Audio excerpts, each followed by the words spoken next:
بسم اللہ الرحمن الرحیم. سب سے پہلے میں یہاں آنے والوں کو اور خصوصاً اپنے پریس کے ساتھیوں کو، دوستوں کو میں خوش آمدید کہتا ہوں اور دل کی اتہ گہرائیوں سے آپ کا مشکور ہوں کہ آپ یہاں تشریف لائے ہیں.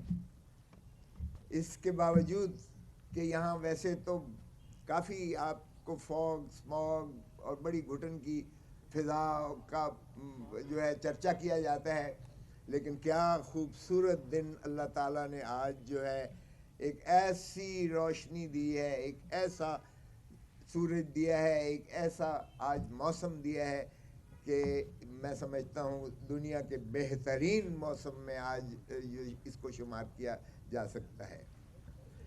میں پاکستان کے لیے محبتوں کا، امن کا، خوشیوں کا اور میں سمجھتا ہوں بھائی چارہ اور نفرتوں کو دفن کر کے ایک سفر کا آغاز کے لیے میں دعوت دیتا ہوں. اور میں سمجھتا ہوں پاکستان انہی خوشیوں کا متحمل ہے، انہی چیزوں کا متقاضی ہے. 25 کروڑ عوام ہمارے، کیا خوبصورت اللہ تعالیٰ نے ہمیں پاکستان کی شکل میں ایک خطہ دیا ہے. لیکن کیا صرف پاکستان کے طول و عرض کی زمین ہی پاکستان ہے؟ نہیں، اس کی روح ہے پاکستان کے عوام، اور پاکستان کے عوام ہی کو مقتدر کرنا آئین کی منتہا ہے.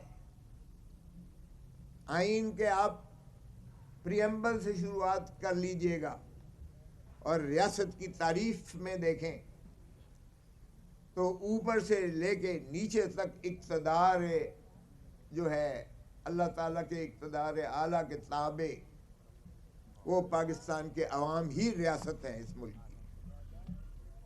اور آرٹیکل 5 میں بڑا واضح مندرج ہے کہ وفاداری ریاست کے ساتھ، یعنی وفاداری عوام کے ساتھ، کیونکہ ریاست کی تعریف میں آرٹیکل 7 میں عوام کے علاوہ کوئی نہیں ہے، نہ عدلیہ ہے، نہ کوئی مقتدر حلقے ہیں، نہ حکومت ہے. ڈسٹرکٹ اسمبلی ڈسٹرکٹ گورنمنٹ، صوبائی اسمبلی صوبائی حکومت، پارلیمان اور وفاقی حکومت، یہ سبھی مترشح ہوتے ہیں عوام سے، عوام کے منتخب نمائندوں سے. سو ریاست کی روح ہی عوام کی نمائندوں سے ہوتی ہے. اور آرٹیکل 5 میں وفاداری صرف ریاست کی ہے، یعنی عوام کی ہے، اور تابعداری آئین کی ہے، قانون کی پاسداری، جس میں کسی اور کا دخل عمل نہیں ہے. اور یہ لکھا گیا is the inviolable obligation of every citizen of Pakistan.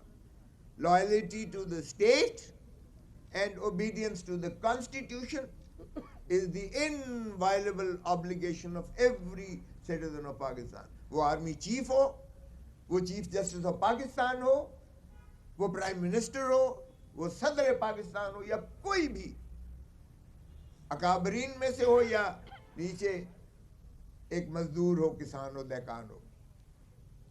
تو طے ہو گیا. اور یہی چیز قائد اعظم محمد علی جناح نے 1948 میں بیوروکریسی کو تقریر کرتے ہوئے فرمایا کہ دیکھو حکومتیں آتی جاتی رہیں گی، تم نے عوام کی وفاداری کرنی ہے، کیونکہ تمہیں عوام کے ٹیکس سے تنخواہ دی جاتی ہے. سو یہ جو بنیاد پاکستان کی تھی، اللہ تعالیٰ کی حاکمیت اعلیٰ کے بعد پاکستان کی عوام کو مقتدر کیا گیا ہے. اور عوام انہی خوشیوں کے متقاضی ہیں جو آج میں سمجھتا ہوں ہمیں کچھ دھندلائی ہوئی نظر آ رہی ہیں. لیکن میں پر امید ہوں کہ یہ نفرتوں کی سیاست ختم ہوگی.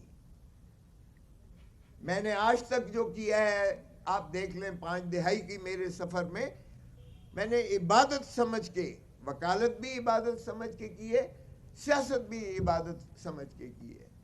جس سے بھی دوستی کی ہے نبھایا ہے, کوٹ کوٹ کے نبھایا ہے, لیکن سب سے پہلے میری وفاداری دھرتی ماں کے ساتھ ہے. اور دھرتی ماں صرف سنور سکتی ہے اگر ہم آئین پر عملداری کریں, کیونکہ آئین ایک ایسا عمرانی معاہدہ ہے, اس عمرانی معاہدے میں آپ کو تمام تر فلاحی مملکت کے خد و خال اور اصول نظر آئیں گے. سو اس پر میں سمجھتا ہوں کہ اگر ہم عملداری دل سے کریں اگر مینوان کریں تو تمام چیزوں کا حل موجود ہے آئین کے اندر. اور میں سمجھتا ہوں کہ جب ہم نے آئین سے انحراف کیا ہے ہماری ریاست کو نقصان پہنچا ہے, ہماری مملکت کو نقصان پہنچا ہے. سو جمہور عوام ہے, اور جمہوریت ایک ایسا نظام ہے جو ہمارے پاکستان بنا بھی جمہور اور جمہوریت کو گولیاں چلا کے جنگوں کے ذریعے پاکستان معرض وجود میں نہیں آیا تھا. ہماری سائیکی میں ہی جمہوریت ہے.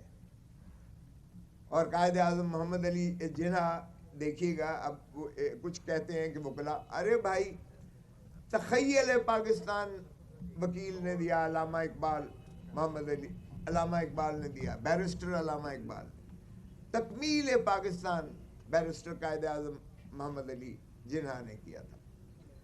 اور جو پاکستان کا آئین ہے 1973 کا جو آج بھی ہمیں جوڑے ہوئے ہے, وہ بھی بیرسٹر شہید ذوالفقار علی بھٹو صاحب نے دیا.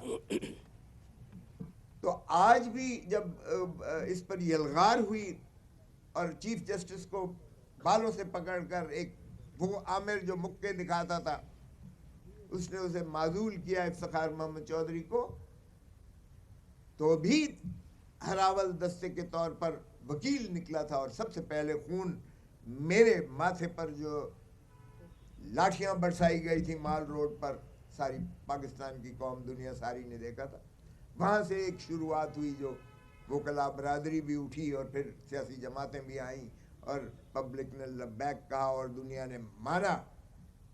اور ہم نے ثابت کیا کہ مکے دکھانے والا بہت بڑا ڈکٹیٹر جو ہے خشو خاصاک طرح بہہ گیا جب عوامی اس کے خلاف نفرت نے جنم لیا. تو اس لیے آئین سے انحراف کرنا چاہے ضیاء الحق نے کیا, وہ بھی آج ہم خمیازہ بھگت رہے ہیں.